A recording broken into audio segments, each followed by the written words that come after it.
Family বা friend সার্কেলের মধ্যে তো আর সবাই বন্ধু হয় না, কিছু স্নেকও থাকে। সো আমি আমার খুব কাছের বন্ধু বান্ধবগুলোকে বেস্ট ফ্রেন্ড বলেই সম্বোধন করি। তো এই টাইপের কাছের মানুষগুলোর সাকসেস যখন দেখতে পাই তখন কিন্তু আসলে অনেক বেশি ভালো লাগে। সো হ্যালো ভিউয়ার্স, আসসালামু আলাইকুম, welcome back to my channel বিটি ব্লগার পূর্ণা। আশা করছি সবাই খুব ভালো আছেন, আমি আলহামদুলিল্লাহ ভালো আছি। সো আজকেও একটা ডেইলি ব্লগ নিয়ে চলে আসলাম আপনাদের সাথে শেয়ার করার জন্য। আশা করছি ব্লগটা ভালো লাগবে। আর ব্লগটা শুরু করেছিলাম ঘুম থেকে ওঠার পর থেকেই, বাট আমি একদম সিরিয়াল বাই ভিডিও করতে পারি নাই। হঠাৎ যখন মনে পড়েছে জাস্ট একটু ক্লিপ নিয়ে রেখেছি আর কি। বিশ্বাস করেন রেগুলারই আমার কোনো না কোনো ভিডিও করা হয়, বাট জাস্ট এই ভয়েস ওভার দেওয়ার কারণে আমি রেগুলার ব্লগগুলো দিতে পারছি না। আমার ভয়েস ওভার দিতে এত বেশি অলস লাগে। অলসো এটা যেহেতু একটু সময় সাপেক্ষ কাজ, আর ওই সময়টা যে আমি বের করে ভয়েস ওভার দিব মানে হয়ে ওঠে না আর কি।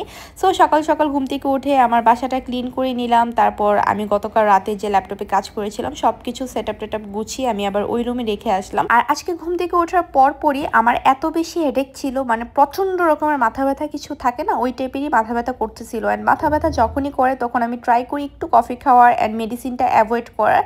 সো সকালবেলা খালি পেটেই কফি খাচ্ছি, যেটা আমার আগের মানে লাইফের অভ্যাস ছিল, বাট এখন আমি এই হ্যাবিটটা একদমই চেঞ্জ করে ফেলছি। আজকে মোটামুটি অনেক মাস পর আমি ঘুম থেকে উঠে একদম খালি পেটে কফিটা খাচ্ছি আর কি, জাস্ট আমার মাথা ব্যথার জন্য। সো এই তো কফি বানিয়ে চলে আসলাম। অ্যান্ড কিচ্ছু খেতে ইচ্ছে করতেছিল না। মাথা যখন ব্যথা করে না তখন দেখবেন যে আপনি কোনো কাজই ফোকাস করতে পারেন না, অলওয়েজ মেজাজটা একটু ক্যাটক্যাট হয়ে থাকে। সো আমার ওইরকমই প্রবলেম হচ্ছিল। যাই হোক, কফিটা খাওয়ার পর মাথা ব্যথাটা একদমই ঠিক হয়ে গেছে। যেহেতু আমি কফি পাগল মানুষ, সো কফি বা চা এই টাইপের জিনিসপত্র খেলে আমার মাথা ব্যথা একটু হলেও কমে যায়, মেডিসিনের মতোই কাজ করে। আর যেহেতু চা বানানো অনেকটাই সময় সাপেক্ষ ব্যাপার, সো আমি শর্টকাটে একটু কফি খেয়ে ফেলেছিলাম। আর এখন আমি নিচে যাচ্ছি, আমার টুকটাক কিছু কেনাকাটা করার ছিল। আর সবচেয়ে ইমার্জেন্সি একটা জিনিস কিনতে হতো, সেটা হচ্ছে তেল। সো প্রথমে আমি আমার বাসার নিচে এরকম কিছু কনফেকশনারি দোকান আছে, সো এগুলাতে এসে যা নেয়ার সেগুলো নিয়ে নিলাম। আর তারপর আমি এদিক থেকে আবার এই ড্রেস আপে লিটারেলি আমি আমার বাসার ড্রেস পরে বাসার নিচে চলে গেছি। সো এই ড্রেস আপে আমি বাজারের মধ্যে গিয়ে কাঁচা বাজার থেকে শুরু করে টুকটাক কিছু কেনাকাটা করে আনছি আর কি, এখন আপনাদের সাথে শেয়ার করব। আর এই যে খালির যে তেলের বোতলটা দেখতে পারছেন, এটা লিটারেলি আমার 6 থেকে 7 মাস লাগছে শেষ করতে। আমার যেহেতু রেগুলার রান্না করাই হয় না, অ্যান্ড আপনার রেগুলার যে ব্লগের মধ্যে রান্না বান্না দেখেন সেটা অলমোস্ট এক সপ্তাহ বা 4-5 দিন পরের রান্না। আমি রেগুলার কখনোই রান্না করি না। অ্যান্ড রান্না যখন আমার করতে মন চায় না তখন দেখা যায় যে টানা কয়েক সপ্তাহ আমি রান্না বান্না কিছুই করতেছি না, জাস্ট এমনি দিন পার হয়ে যাচ্ছে বাইরের খাবার খেয়ে।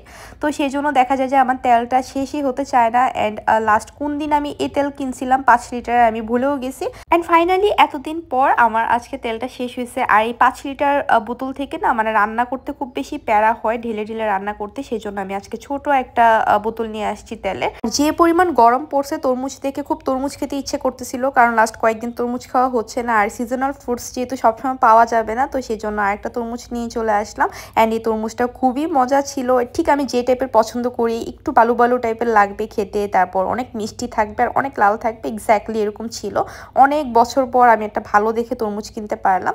তারপর টুকটাক কিছু কেনাকাটা করেছি। আর এই যে এখন হচ্ছে ফাইনালি আমি বিকালবেলা খাবো আমার লাঞ্চ। গত ব্লগ যারা দেখেছেন তারা তো জানেন যে আমার বাসাতে গেস্ট আসছিল অ্যান্ড অনেকগুলো পিৎজা আনা হয়েছিল। সো ওই দিক থেকে কিছু পিৎজা স্লাইস আমার বেঁচে ছিল, সো এগুলো হচ্ছে আমি এখন সুন্দর করে গরম করে ফেলবো। আর এই হচ্ছে পিৎজার অবস্থা। যেহেতু 3টা পিৎজা ছিল, সো একটা পিৎজার 2 স্লাইস আর বাকি 2টা পিৎজার হচ্ছে একটা করে স্লাইস ছিল। মোটামুটি এখানে একটা পিৎজা। অ্যান্ড আমার এত খিদা লাগছিল যে আমি পুরাটাই এখন গরম করে ফেলবো। আমি কিন্তু জানি যে আমি 2 পিসের বেশি খেতেই পারি না পিৎজা, বাট আমি স্টিল এই যে চোখের খিদা আছে না, সো ওই চোখের খিদার জন্য আমি পুরাটাই গরম করে ফেলছি। আর গরমটা খুবই পারফেক্ট হয়েছিল, অ্যান্ড গরম করার পর না আরো বেশি মজা লাগতেছিল। আর এই যে দেখেন আমি সুন্দর করে একটু ভিডিও করতে চাইলাম, বাট হলো না, মানে জাস্ট স্লিপ কেটে পিৎজার সস পুরো এলোমেলো হয়ে গেছে। আর আমি আসার সময় সসও নিয়ে আসছিলাম, সেটা এখন রেখে দিব। বাসাতে সস না থাকলে যে নিজেকে কি পরিমাণ অসহায় মনে হয়, কোনো ফ্রোজেন জিনিস ভেজে খেতে পারি না, মানে আর এই ছোট্ট একটা জিনিসের কথা না মনেও থাকে না বাজারে গেলে।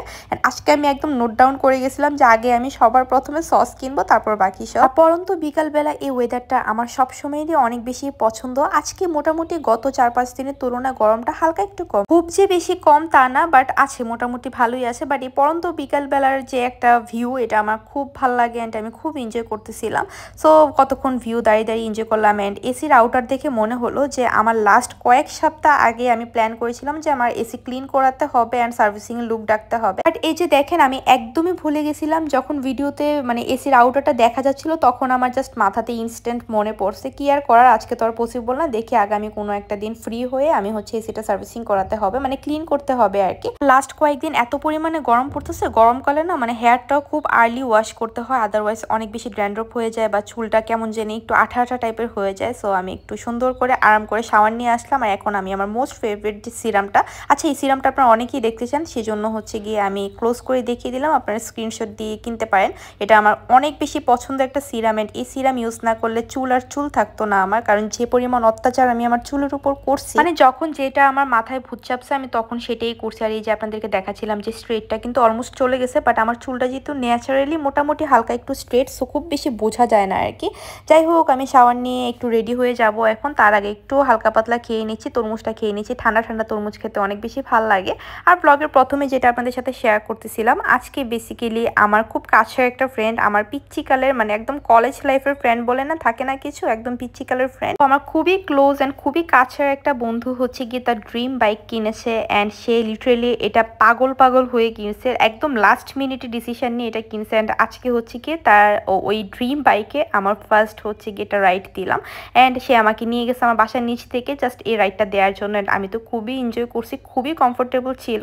আর সে রয়্যাল এনফিল্ডের হচ্ছে গিয়ে বুলেট 350 কিনেছে, আমি তো খুবই হ্যাপি তার জন্য। আর এই যে দেখেন বাইকের মালিককে দাঁড় করিয়ে বাইকের মধ্যে আমি বসে চা খাচ্ছি। সো চাটা খুব মজা ছিল, ধানমন্ডি 27 নম্বরে একদম আই হসপিটালের সামনেই চাটা পাওয়া যায়, আমরা প্রায় সময় খাই। সো তারপর আমি আমার ফ্রেন্ডের নতুন বাইকের সাথে কিছু ছবি তুলে নিলাম, যদিও গেছি লিটারেলি ফকিনির মতো, বাট ইটস ওকে। তো বেশ কিছুক্ষণ ঘোরাঘুরি করে তারপর ডিনার করে চলে আসি আমি বাসাতে। আর বাসায় এসে খুব ক্রেভিংস হচ্ছিল যে আমি আম আর পেয়ারা একসাথে মাখায় খেলে কেমন হয় সেটা টেস্ট করব। সো আম খুবই কম পরিমাণে দিয়েছি একটু টক টক লাগার জন্য, আর পেয়ারা দিয়ে মানে মোটামুটি নিজের মন গড়া, বললাম না আমার যখন যেটা মন চাই আমি তখন সেটাই করি। সো এটার পর একটা উল্টাপাল্টা সালাদ বানায় নিয়ে আসলাম, খুবই মজা ছিল বাই দ্য ওয়ে।